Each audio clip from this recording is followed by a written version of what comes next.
Imagine you work for a secret foundation, one whose sole purpose for existence is to secure, contain, and protect any and all unusual objects or creatures, supernatural, extraterrestrial, or otherwise.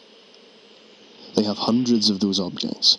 Some are harmless and safe, whilst others can mutate your body into a machine and dissolve your mind into a soulless husk of your former self. Still, others can cause widespread paranoia, fear, anger, and hallucinations.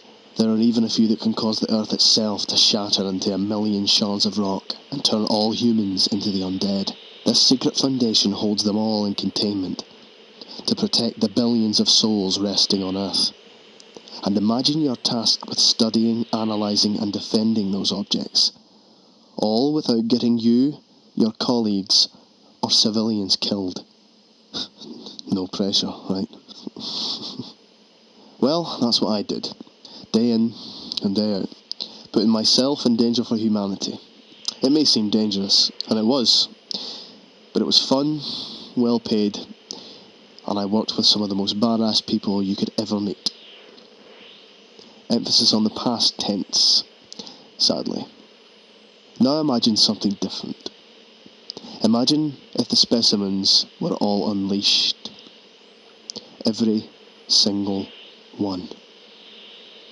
In one day, billions would die from the chaos that would ensue. Countless other millions would be transformed into grotesque creatures, the likes of which the world has not seen for centuries. The hundreds of thousands who survived would find themselves in a world completely distorted and indistinguished from the bright green and blue world they had just experienced a day ago. Now you're starting to realise something, aren't you? This isn't hypothetical. After all, you're living the nightmare. And it's all because of us. Because of our failures.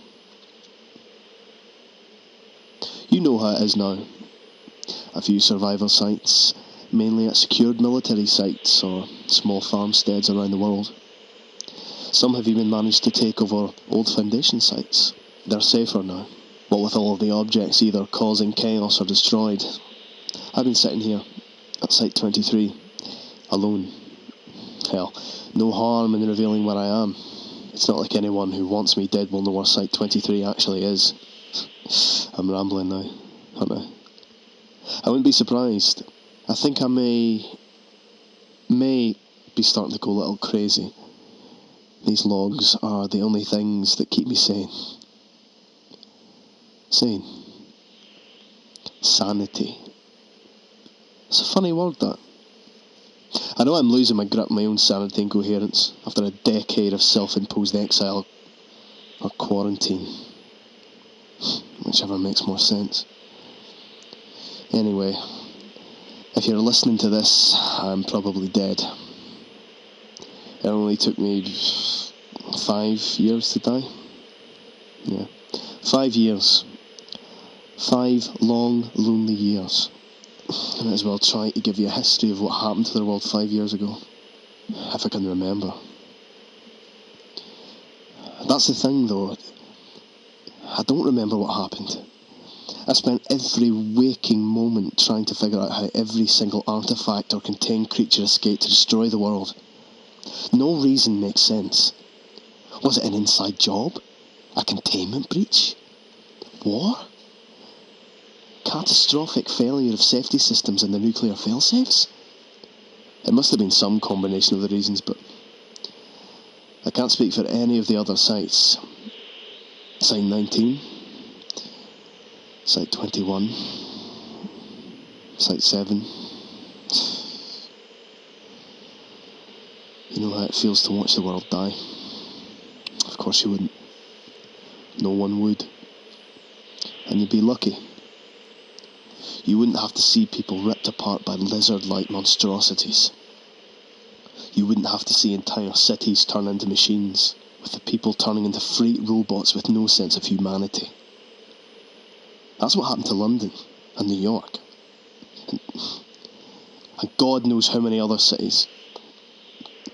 I watched as Washington DC was blown off the map by a nuclear missile. I watched as the entire Midwestern United States turned into turn grey and orange from the ashes and fire. That's all I was able to do. Watch, wait. Until that one day I found, listen to my colleagues who didn't make it. I made a list as I tried to track them all down. Oh God. There's so many.